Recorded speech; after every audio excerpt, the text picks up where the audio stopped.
Hello friends, कैसे हैं आप सब। बहुत बहुत स्वागत है आप सभी का हमारे YouTube channel study with smartness में। दोस्तों, आज का जो हमारा वीडियो है वो आपके मिसलेनियस टॉपिक्स जो होते हैं साइंस में, उसको हमने आपके लिए आज कवर किया है। तो सुपर डोज है दोस्तों, टॉप 30 क्वेश्चंस का, जो एग्ज़ाम में हमारे लिए थोड़ा सा जो लैंग्वेज चेंजेस होती हैं उस वजह से हम ऐसे क्वेश्चंस को हम छोड़ कर चले जाते हैं। ठीक है, तो यहाँ से आपको 1-2 नंबर मिलने की पूरी संभावना है। दोस्तों, वीडियो में लास्ट तक बने रहें, चैनल को लाइक सब्सक्राइब ज़रूर करें और वीडियो को पसंद आए तो हमें कमेंट करके ज़रूर बताएं। चलिए फिर स्टार्ट करते हैं आज का वीडियो। तो देखिए दोस्तों, आज का जो हमारा फर्स्ट क्वेश्चन है वो है फाइलेरियासिस रोग किसके कारण उत्पन्न होता है। ठीक है, फाइलेरियासिस रोग की बात की जा रही है, यह किसके कारण उत्पन्न होता है दोस्तों। सर करेक्ट आंसर आपका जो है वो है क्यूलेक्स। ठीक है, क्यूलेक्स मच्छर के कारण से जो होता है एनाफिलीज फाइलेरियासिस रोग होता है। ठीक है, इसके अलावा जिसके ऑप्शन है दोस्तों एनाफिलीज मादा, तो ये भी इंपॉर्टेंट है क्योंकि यहाँ से आपका मलेरिया के लिए क्वेश्चन बनता है कि मलेरिया का कारण क्या है, तो ये एनाफिलीज मादा मच्छर है। ठीक है, इसके बाद आपका जो आता है रेत मक्खी जो भी है, तो वो उसके कारण आपका काला जार नाम का रोग होता है। किसका होता है? काला जार। ठीक है, और जो हमारा फोर्थ ऑप्शन है सीसी मक्खी, तो सीसी मक्खी भी इंपॉर्टेंट है एग्जाम की दृष्टि से, क्योंकि जो सीसी मक्खी है वो आपके स्लीपिंग निद्रा रोग कहते हैं जिसे हम, स्लीपिंग सिकनेस की वजह से इसका रोग जो होता है सीसी मक्खी की वजह से स्लीपिंग सिकनेस का रोग होता है। ठीक है, आई होप को क्वेश्चन चारों उसके ऑप्शन समझ में आए होंगे। नेक्स्ट क्वेश्चन में चलते हैं। स्वपोषित थैलाफाइटों वाले क्लोरोफिल को क्या कहते हैं। सबसे पहले से हमको दोस्तों यहाँ पर एक जो टर्म आई है आपकी स्वपोषी, है ना, स्वपोषी थैलाफाइट, तो स्वपोषी को समझना हमारे लिए बहुत ज़रूरी हो जाता है कि स्वपोषी क्या होते हैं। तो जो दोस्तों स्वपोषी क्या होते हैं, ऐसे पादप जगत के ऐसे पौधे होते हैं जिसकी जो अपना जो भोजन है वो स्वयं बनाते हैं। ठीक है, तो ऐसे जो स्वपोषी पौधे होते हैं उन्हें खाद्य श्रृंखला में जो है उत्पादक की श्रेणी में रखा जाता है। ठीक है, उत्पादक की श्रेणी में रखा जाता है। तो करेक्ट आंसर क्या है दोस्तों, ये होते हैं आपके शैवाल। ठीक है, जो तो स्वपोषित थैलाफाइटों को वाले जो क्लोरोफिल होते हैं उन्हें क्या कहते हैं? शैवाल कहते हैं। याद रखिएगा, ये क्वेश्चन अच्छा है दोस्तों। नेक्स्ट क्वेश्चन में चलते हैं। मानव शरीर का वह कौन सा अंग है जो उसमें संतुलन के लिए उत्तरदायी है। ठीक है, संतुलन के लिए जो उत्तरदायी है वह कौन सा अंग है। तो देखिए दोस्तों, जो हमारा जल का संतुलन होता है वो पूरी तरह से हमारा जो ऑप्शन इसका करेक्ट है वो है गुर्दा।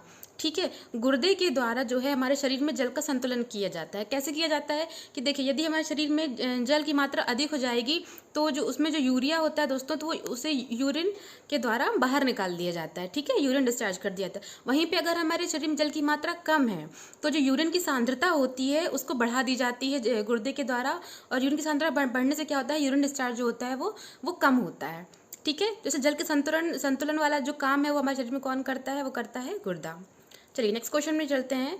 वह जीव कौन सा है जो वायु प्रदूषण को मॉनिटर करता है। बहुत ही अच्छा क्वेश्चन दोस्तों, ध्यान से देखिएगा कि जो वह जीव कौन सा है जो वायु प्रदूषण को मॉनिटर करता है ना। तो इसका करेक्ट आंसर है आपका ऑप्शन बी, लाइकेन। अभी कैसे करता है, तो देखिए वायु प्रदूषण सबसे ज़्यादा जिम्मेदार होता है हमारा सल्फर डाइऑक्साइड। सल्फर डाइऑक्साइड जो गैस होती है सबसे अधिक जिम्मेदार होती है वायु प्रदूषण में। ठीक है, तो जहाँ पे भी जिस भी वातावरण में सल्फर डाइऑक्साइड की मात्रा अगर बहुत अधिक है, ठीक है, अगर सल्फर डाइऑक्साइड की मात्रा ज़्यादा होती है तो उस वातावरण में जो लाइकेन पौधे होते हैं, लाइकेन जो होते हैं वो उनकी वृद्धि रुक जाती है और वो एक समय के बाद खत्म हो जाते हैं। तो ठीक है, तो ये बहुत बड़े मॉनिटर का मतलब क्या होता है? डिटेक्टर।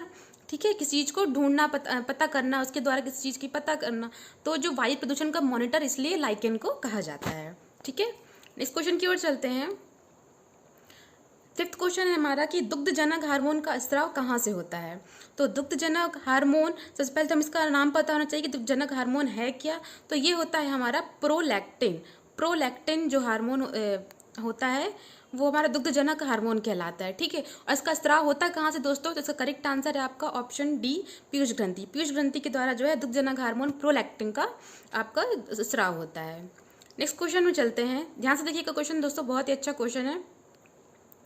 एक वस्तु का द्रव्यमान भौतिक तुला में मापने पर एक स्थिर लिफ्ट में m पाया जाता है। ठीक है, और यदि वह लिफ्ट a त्वरण से ऊपर जा रही हो तो वस्तु के द्रव्यमान की माप कितनी होगी। देखिए दोस्तों, बहुत ही अच्छा क्वेश्चन है। ऐसे क्वेश्चंस आपको ज़रूर एग्जाम में दिखते हैं कि अगर कोई लिफ्ट बहुत तेज़ी से ऊपर जा रही है तो आपको किस तरह के आपका भार अनुभव होगा, बहुत गति ए तुरंत से अगर नीचे आ रही है तब आपका कैसा महसूस होगा। तो देखिए दोस्तों, यहाँ पर क्वेश्चन को ध्यान से पढ़िएगा। जो क्वेश्चन है यहाँ पर आपके वस्तु के द्रव्यमान की माप की बात की जा रही है ना। अगर द्रव्यमान की बात की जा रही है दोस्तों, तो आप त्वरण चाहे जितना अधिक हो, आप जो व्यक्ति है, वस्तु है, वो पृथ्वी में किसी भी तल पर पहुंच जाए, जो द्रव्यमान होता है उसमें कभी परिवर्तन नहीं होता है। ठीक है, एक चीज़ याद रखिएगा, जो द्रव्यमान होता है उसमें कहीं पर भी परिवर्तन नहीं होता है। तो इसका जो करेक्ट आंसर हो जाएगा दोस्तों, वो हो जाएगा ऑप्शन सी एम। मतलब कि जो द्रव्यमान वस्तु का पहले रहा है वही लिफ्ट में बाद में भी वही रहेगा, सेम रहेगा, एम द्रव्यमान ही रहेगा। तो बदलता क्या है दोस्तों? तो बदलता है उसका भार। देखिए क्वेश्चन में हमेशा आप ध्यान दिया होगा कि भारहीनता का अनुभव किया जा रहा है, भार अधिक महसूस किया जा रहा है ना। तो यहाँ पे हमेशा भार की संज्ञा दी जाती है, द्रव्यमान की संज्ञा नहीं दी जाती है। इसलिए आप क्वेश्चन को जरा ध्यान से देखकर आंसर टिक करिएगा कि द्रव्यमान पूछा जा रहा है या फिर भार। नेक्स्ट क्वेश्चन है, जब किसी पिंड को द्रव में डुबोया जाता है तो उस पर कौन सा बल कार्य करने लगता है? ठीक है, जब किसी पिंड को हम द्रव में डुबोते हैं, देखिए जैसे ही हमारे द्रव में किसी चीज़ को डुबोने की बात आती है तो सबसे पहले हमारे दिमाग में आता है प्लवन का नियम। ठीक है, तो प्लवन का नियम भी यहाँ पर लगेगा। यहाँ पर एक चीज़ और लगेगी कि जब द्रव को डुबोया जाता है तो वहाँ पर दोस्तों उच्छेप वही जिसे प्लवन कहा जाता है, और भार, इन दोनों चीज़ों का रोल होता है। तो ये दोनों ही चीज़ें जो होती हैं उस पिंड पर कार्य करती हैं। ठीक है, एक बल आरोपित करती हैं, एक उच्छेप बल भी लगता है और पिंड का स्वयं का जो भार होता है उसकी वजह से भी उसमें बल लगाया जाता है। तो इसका करेक्ट आंसर क्या हो जाएगा दोस्तों? करेक्ट आंसर होगा ऑप्शन डी, ए व बी दोनों। नेक्स्ट क्वेश्चन है, एक श्वेत तथा चिकनी सतह कैसी होती है? श्वेत और चिकनी सतह कैसी होती है दोस्तों? तो इसका जो करेक्ट आंसर है वो है आपकी ताप की खराब अवशोषक तथा अच्छी परावर्तक होती है। ठीक है, देखिएगा कैसे कि जो आपकी श्वेत और चिकनी सतह होती है दोस्तों, वो जितना अधिक से अधिक उसमें जितनी भी ऊष्मा और ऊर्जा उसमें जो है प्रक्षेपित की जाती है, उसमें पड़ती है, वो उसमें से बहुत अधिकांश 99% जो होती है उसे परावर्तित कर देती है।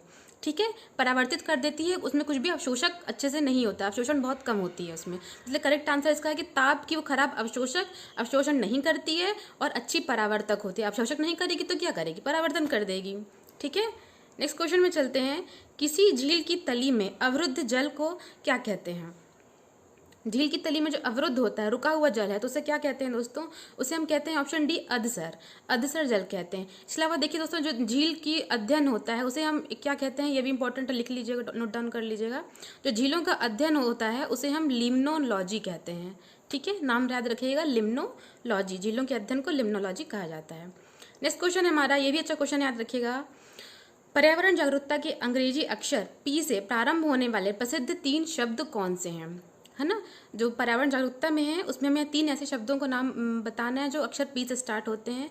तो करेक्ट आंसर है ऑप्शन डी, पॉपुलेशन, पॉवर्टी और पॉल्यूशन। ये तीनों ही जो शब्द हैं, P for pollution, P for poverty और पी फॉर पॉल्यूशन, ये 3 चीज़ें आपके पी अक्षर से डिनोट किए जाते हैं और ये पर्यावरण जागरूकता के क्षेत्र में अहम भूमिका निभाते हैं। नेक्स्ट क्वेश्चन है हमारा, किसी विद्युत अपघट्य की संलग्नता का स्तर किस पर निर्भर करता है? किसी भी जो विद्युत अपघट्य है उस पर जो संलग्नता का स्तर है वो किस पर निर्भर करता है? तो दोस्तों इसकी जो आपका विलयन होता है उसकी तनुता पर निर्भर करता है। ठीक है, जितना अधिक तनु होगा विलयन, वो उसका विद्युत अपघट्यता उतनी अधिक होगी। अब विद्युत अपघट्य एक्चुअली होता क्या दोस्तों? तो विद्युत अपघट्य जो होता है वो किसी भी पदार्थ में मुक्त इलेक्ट्रॉनों को डिनोट करता है कि जितना अधिक उसमें मुक्त इलेक्ट्रॉन होंगे उसमें उतनी अधिक चालकता होगी, और वही विद्युत अपघट्य कहलाता है। विद्युत अपघट्य जो पूरी तरह से आयनित होता है, ठीक है, उसमें इलेक्ट्रॉन की संख्या ज़्यादा होती है, मुक्त इलेक्ट्रॉन की संख्या ज़्यादा होती है, वही विद्युत अपघट्य कहलाता है। तो जितना अधिक वो तनु होगा वहाँ पर उसकी चालकता भी बढ़ती जाती है। नेक्स्ट क्वेश्चन है, मनुष्य एक सामाजिक प्राणी है, किसका कथन है? इंपॉर्टेंट क्वेश्चन है दोस्तों, आपके एग्जाम में पूछा जा सकता है, नोट डाउन कर लीजिए, स्टार वाला क्वेश्चन है ये, है ना। तो मनुष्य एक सामाजिक प्राणी है, किसका कथन था? ये आपके अरस्तु जी का कथन था। चलते हैं नेक्स्ट क्वेश्चन में। नेक्स्ट क्वेश्चन है हमारा, जल संवर्धन पौधों के कर्षण की वह विधि है जिसमें क्या उपयोग नहीं किया जाता है? जल संवर्धन क्या है दोस्तों? एक ऐसी विधि है जिसमें हमें बताना है कि क्या चीज़ उपयोग नहीं किया जाता है। तो जल संवर्धन में क्या है दोस्तों? ऑप्शन डी, मिट्टी उपयोग नहीं की जाती। जब जल संवर्धन मतलब कि केवल जल के द्वारा जल, प्रकाश और रेत के द्वारा पौधों को उगाया जाता है वातावरण में, उसे उन्हें ऐसी वातावरण प्रदान किया जाता है कि उनमें मिट्टी का उपयोग नहीं किया जाता है। ठीक है, तो ऐसे जो विधि होती है पौधों को उगाने की, उसे हम कहते हैं हाइड्रोपोनिक्स। नाम याद रखिएगा, जो मिट्टी के बिना पौधे उगते हैं जल में, तो उन्हें हम कहते हैं हाइड्रोपोनिक्स। ठीक है, नेक्स्ट क्वेश्चन की ओर चलते हैं। रेगिस्तान क्षेत्र में मशरूम चट्टान का निर्माण किसका उदाहरण है? तो मशरूम चट्टान जो बनती है रेगिस्तान में, वो है आपके अपघर्षण का उदाहरण है। ठीक है, अपघर्षण। नेक्स्ट क्वेश्चन है हमारा, वह मिट्टी जो वर्षा के कारण गहन निच्छालन की ओर प्रवृत्त है क्या कहलाती है? वर्षा के कारण गहन निच्छालन मतलब कि जो वर्षा का जल है उसमें बार बार बहाव होता है और उसमें मिट्टी में बहाव के कारण वो इधर उधर बहती भी है और मिट्टी कुछ समय बाद गीली हो जाती है और कुछ समय बाद वो सूख जाती है। इस वजह से उसका जो प्रवृत्ति होती है वो भंगुर हो जाती है। ठीक है, तो गहन निच्छालन के बाद जो मिट्टी का निर्माण होता है वो होती है मिट्टी आपकी लेटराइट मिट्टी बनती है। नेक्स्ट क्वेश्चन है हमारा, लेजर किरणों का किस प्रकार का पुंज है? तो दोस्तों जो लेजर किरणें वो किस प्रकार का पुंज है? आपकी संगत और एक वर्णी। संगत कहने का मतलब कि उसकी जो जितनी भी आपका स्पेक्ट्रम है वो एक साथ चलती हैं, और दूसरी चीज़ जो एक वर्णी मतलब कि उनमें एक ही कलर होता है, लेजर किरणें कहलाती हैं। ठीक है, तो अगर लेजर किरणों की खोज की बात करें दोस्तों, तो इसकी जो खोज की थियोडोर मैमन ने की थी। क्या नाम इसका? थियोडोर मैमन ने इसकी खोज की थी आपकी लेजर किरणों की। ठीक है, नेक्स्ट क्वेश्चन है हमारा, ओम का नियम किसके बारे में सही है? ओम का जो नियम है वो किसके बारे में सही है? तो ये जो ओम का नियम है दोस्तों चालकों पर अप्लाई होता है, चालक धातुओं पर, वस्तुओं पर अप्लाई होता है। ओम का नियम एक्चुअली है क्या दोस्तों कि अगर यदि हम किसी वस्तु पर, जो चालक वस्तुएं हैं उसमें ताप, दाब और जो भी वायुमंडलीय दाब आदि जो भौतिक राशियां होती हैं उनको अगर हम स्थिर मान लें, नियत मान लें, तो उसकी जो प्रतिरोध की सिराएं होती हैं, प्रतिरोध के सिरों के बीच में जो विभवांतर होता है वो धारा के समानुपाती होता है। देखिए दोस्तों इजीली क्या है, जो कोई भी चालक होगा उसका एक विभवांतर होगा। ठीक है, और उसमें क्या होगा, उसमें धारा बहेगी, और उसमें जब धारा बह रही तो कहीं ना कहीं रुकावट मतलब कि प्रतिरोध भी होगा। तो जो ये आपका समीकरण है V = IR, अच्छे से नोट डाउन कर लीजिएगा, समझ लीजिएगा, V = IR, यही आपका ओम का नियम कहलाता है। ठीक है, तो आर यहाँ पे क्या होता है, ओम नियतांक होता है, और आर एक्चुअली किसको डिनोट कर रहा है? आपका प्रतिरोध को डिनोट कर रहा है। तो इसलिए जो आर का जो मात्रक भी हो जाता है वो हो जाता है ओम। प्रतिरोध का मात्रक क्या हो जाता है? ओम हो जाता है। ठीक है, चलते हैं नेक्स्ट क्वेश्चन में। स्वपरागण का परिणाम क्या होता है? स्वपरागण का परिणाम क्या होता है? सबसे पहले देखिए परागण के बारे में जान लें, इसके बाद स्वपरागण दूसरा मैटर हो जाता है।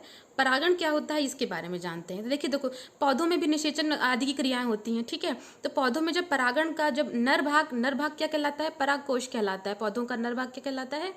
आपका परागकोश कहलाता है, और मादा भाग क्या कहलाता है? वर्तिका कहलाता है। ठीक है, तो इन दोनों में जब परागकोश का वर्तिका में जो स्थानांतरण होता है तो उसे हम परागण की प्रक्रिया कहते हैं। ठीक है, परागण की प्रक्रिया कहते हैं। और जब यही प्रोसेस एक ही फूल में होती है, अगर देखिए पहली बात तो अगर एक फूल के परागकोश दूसरे फूल के वर्तिका में स्थानांतरित होता है तो वो परागण की प्रक्रिया है, और जब ये प्रक्रिया एक ही फूल में होती है, एक ही पुष्प में होती है, तो उसे हम स्वपरागण कहते हैं। ठीक है, स्वपरागण कहते हैं एक ही पुष्प में जब परागण की प्रक्रिया होती है। तो इसका जो परिणाम क्या होता है दोस्तों, ये होता है अंतःजनन का इसका परिणाम होता है। नेक्स्ट क्वेश्चन है हमारा, उपोष्ण उच्च दाब के कटिबंधों को क्या कहते हैं? बहुत इंपॉर्टेंट क्वेश्चन है दोस्तों, अच्छा क्वेश्चन है, देखिएगा। उपोष्ण उच्च दाब के कटिबंधों को क्या कहते हैं? तो करेक्ट आंसर है आपका हॉर्स लैटिट्यूड। अब ये हॉर्स लैटिट्यूड क्या है दोस्तों? तो देखिए जो आपके उत्तरी और दक्षिणी गोलार्ध में, उत्तरी दक्षिणी गोलार्ध की बात करें तो यहाँ पर जो 300 से 350 डिग्री अक्षांश है ना, 300 350 डिग्री अक्षांश लैटिट्यूड जो होता है उसके बीच का जो बेल्ट है ना, 300 350 के बीच का जो बेल्ट है वो हॉर्स लैटिट्यूड कहलाता है। अब ऐसा क्यों कहलाता है दोस्तों? क्योंकि इस बेल्ट में, इन दोनों के बीच वाला जो बेल्ट है इसमें आपकी पछुआ पवनें और व्यापारिक पवनें बहुत चलती हैं। ठीक है, तो पहले ज़माने में क्या होता था, जलयान होते थे, तो वहाँ पर जो व्यापारी होते थे अपने जलयान में उनको दिशा निर्देश, उनके पास पहले कंपास आदि होता नहीं था दिशा निर्देश जानने के लिए, तो क्या होता था कि वहाँ पे जो पछुआ पवनें हैं बहुत धीमी गति से चलती हैं, व्यापारिक पछुआ पवनें बहुत धीमी गति से चलती हैं, है ना, तो वहाँ पर क्या दाब बढ़ जाता है, वायुमंडलीय दाब जब कम हो जाता है तो जो नाव होती है वो किसी भी दिशा में भटकने का प्रयास करने लगती है। तो इस वजह से क्या होता है, वहाँ पे जो अपने नावों में जो वो लोग हॉर्स घोड़े आदि को लादे रहते थे व्यापारी लोग, तो उनको वो लोग सागर में फेंक देते थे। तो इस वजह से इसी घटनाओं की वजह से उस जो बेल्ट है आपका 300 350 डिग्री का, तो उसे हॉर्स लैटिट्यूड की संज्ञा दी गई है। ठीक है, हॉर्स लैटिट्यूड। नेक्स्ट क्वेश्चन चलते हैं, पुरानी और नष्ट प्राय लाल रक्त कणिकाएं का नष्ट कहाँ होती हैं? तो ये कहाँ नष्ट होती हैं दोस्तों? अच्छा क्वेश्चन से पूरा एक आरबीसी के ऊपर आपका पूरा वीडियो बनाया गया है चैनल में, पसंद भी आपको आ रहा होगा। अगर आपने देखा तो चैनल को लाइक कर दीजिए दोस्तों, भूलिए मत इसको। और जो देखिए दोस्तों का आंसर क्या हो जाएगा, आरबीसी कहाँ नष्ट होती हैं? तो ये आपकी ये प्लीहा में नष्ट होती है। पूरा इसकी डिटेल दी गई है दोस्तों, आपके चैनल में जाकर देखिएगा, ठीक है। नेक्स्ट क्वेश्चन में हमारा, वनस्पति जगत के गैर हरित विषमपोषी पौधे कौन से हैं? गैर हरित कौन से पौधे दोस्तों? गैर हरित विषमपोषी, तो ये आपके फंजाई। नेक्स्ट क्वेश्चन है, नैसर्गिक या प्राकृतिक रबर। नैसर्गिक जिसे हम कहते हैं प्राकृतिक रबर, किसका बहुलक है? तो किसका बहुलक है दोस्तों? आइसोप्रीन का। इंपॉर्टेंट क्वेश्चन है, एग्जाम में कई बार पूछा जा चुका है, याद रखिएगा। जो प्राकृतिक बहुलक कौन सा है? आइसोप्रीन है आपका। नेक्स्ट क्वेश्चन है हमारा, सौर कोशिकाएं किसके सिद्धांत पर कार्य करती है? तो आपकी जो सौर कोशिकाएं हैं दोस्तों, ये आपका करेक्ट आंसर है इसका प्रकाश वोल्टी प्रभाव, है ना। सौर कोशिकाएं जो हैं आपकी, ये प्रकाश वोल्टी प्रभाव पर कार्य करती है। अब ये प्रभाव है क्या? जो देखिए, जो सूर्य से आने वाली जो आपकी ऊष्मा ऊर्जा होती है, उसमें फोटोन होते हैं। फोटोन में ही आपकी मेन ऊर्जा सम्मिलित होती है, तो ठीक है। तो उसमें क्या होता है, जो ये प्रकाश वोल्टी प्रभाव, इसके द्वारा हम करते क्या है कि प्रकाशीय ऊर्जा को हम विद्युत प्रवाह में, विद्युत ऊर्जा में बदलने की कोशिश करते हैं, ठीक है। प्रकाशीय ऊर्जा को विद्युत ऊर्जा में बदलने की कोशिश करते हैं, तो यही आपका प्रकाश वोल्टी प्रभाव है। सौर कोशिकाएं एक्चुअली क्या है दोस्तों, इसको इंग्लिश हिंदी में बोला गया, ये है सोलर सेल। सोलर सेल को ही हम सौर कोशिकाएं कहते हैं, ठीक है। नेक्स्ट क्वेश्चन में चलते हैं, उपग्रह संचार के लिए कौन सा विद्युत चुंबकीय विकिरण उपयोग किया जाता है? उपग्रह संचार के लिए हम किस तरह के तरंगों का यूज़ करते हैं दोस्तों? तो ये आपकी है सूक्ष्म तरंगें। सूक्ष्म तरंगों का हम यूज़ करते हैं। तो सूक्ष्म तरंगें होती क्या हैं? ये आपकी विद्युत चुंबकीय तरंगें होती हैं एक प्रकार की, ठीक है। और विद्युत चुंबकीय तरंगें होती हैं, इनकी अगर हम तरंग दैर्घ्य की बात करें तो ये 1 मीटर से लेकर 1 मिलीमीटर तक होती है। इसके जो सूक्ष्म तरंगें हैं वो, या फिर कह लें 1 मिलीमीटर से लेकर 1 मीटर तक इनकी तरंग दैर्घ्य होती है। अगर आवृत्ति की बात करें तो 300 मेगाहर्ट्ज, 300 मेगाहर्ट्ज से लेकर 300 गीगाहर्ट्ज तक होती हैं, ठीक है। 300 मेगाहर्ट्ज से लेकर 300 गीगाहर्ट्ज तक इसकी आवृत्ति होती है। अगर इनकी खोज की बात करें, सूक्ष्म तरंगों की जो अध्ययन है, तो सबसे पहले इसका जो अध्ययन था दोस्तों, वो हमारे भारतीय वैज्ञानिक रह चुके हैं, वो जगदीश चंद्र बोस। तो उनके द्वारा इसका अध्ययन सबसे पहले शुरू किया गया था। तो ठीक है दोस्तों, आपको कैसा लग रहा है हमारा ये वीडियो, प्लीज़ चैनल में कमेंट करके हमें ज़रूर बताइए। चलते हैं अगले क्वेश्चन में। अगला क्वेश्चन है हमारा, कौन सा अंग है जो ग्लाइकोजन को ग्लूकोज में बदलता है, रक्त को शुद्ध करता है? रक्त को शुद्ध करने की बात आ रही है दोस्तों, तो सीधा आंसर क्या उसका हो जाएगा? यकृत। नेक्स्ट क्वेश्चन है, निम्न में से किस उभयचर की जीवा नहीं होती है? एक ऐसा उभयचर जिसकी जीवा नहीं होती है, तो ये क्या है? इक्थियोफियस। नाम याद रखिएगा, इक्थियोफियस एक तरह का ऐसा जीव है जिसमें जीवा नहीं होती। और उभयचर क्या होते हैं? जो जल और थल दोनों में निवास कर सकते हैं, तो ये उभयचर कहलाते हैं, ठीक है। नेक्स्ट क्वेश्चन में चलते हैं, अभिबंधक जबड़ा किसकी एक विकृति जन्य स्थिति है? अभिबंधक जबड़ा सॉरी, तो ये देखिए हिंदी में आपको थोड़ा सा अजीब लग रहा होगा। अभिबंधक जबड़ा जो है, तो उसको इंग्लिश में क्या कहते हैं? इसे हम कहते हैं लॉक जॉ, ठीक है, लॉक जॉ। तो आपको समझ में आ गया कि किसकी स्थिति है दोस्तों? करेक्ट आंसर इसका हो जाएगा टिटनेस। टिटनेस में ये आपकी जो प्रवृत्ति है, वो विकृति है, वो दिखाई देती है, लॉक जॉ या फिर अभिबंधक जबड़ा। नेक्स्ट क्वेश्चन है, सूक्ष्म जीवों की सहायता से वायुमंडल में पोषक तत्वों का पुनर्चक्रण होता है, तो उन्हें हम क्या कहते हैं? पोषक तत्वों का पुनर्चक्रण किसके द्वारा होता है दोस्तों? ये होता है अपघटक। खाद्य श्रृंखला में जो अपघटक होते हैं बहुत इंपॉर्टेंट भूमिका निभाते हैं। एक बार जो आपके पोषक तत्व खत्म हो जाते हैं, उन्हें वायुमंडल में दफना दिया जाता है। किस तरह से? उसमें जब अन्य रासायनिक क्रिया होती हैं, भौतिक ताप आदि पड़ते हैं, तो वो उन घटकों को दोबारा से, उन पदार्थों को दोबारा से आपकी खाद्य श्रृंखला में शामिल कर लिया जाता है ना। तो ये काम कौन करता है? आपका अपघटक करता है। नेक्स्ट क्वेश्चन है, मिनी माता रोग किसके कारण होता है? मिनी माता रोग बहुत ही फेवरेट क्वेश्चन है एग्जाम का दोस्तों, तो इसका आंसर आपको आई थिंक बनना चाहिए कि मिनी माता रोग जो है वो आपके पारे के कारण होता है। जब भी हमारे आसपास के नदी नालों में जो फैक्ट्रियाँ आदि होती हैं, उनका गंदा पानी उन नदियों में, हैंडपम्प कुआं आदि में चला जाता है, तो वहाँ पे पारे की मात्रा आगे ज़्यादा बढ़ जाती है उस पानी में, है ना। और उसी पानी का जब पशु जीव जंतु सेवन कर लेते हैं तो उनमें मिनी माता रोग हो जाता है। नेक्स्ट क्वेश्चन है हमारा, नाइट्रोजन और फास्फोरस अधिक सांद्रता के कारण क्या होता है? तो नाइट्रोजन फास्फोरस की सांद्रता अधिक हो जाती है तो सुपोषण का क्या कहा जाता है कि वो सुपोषण है।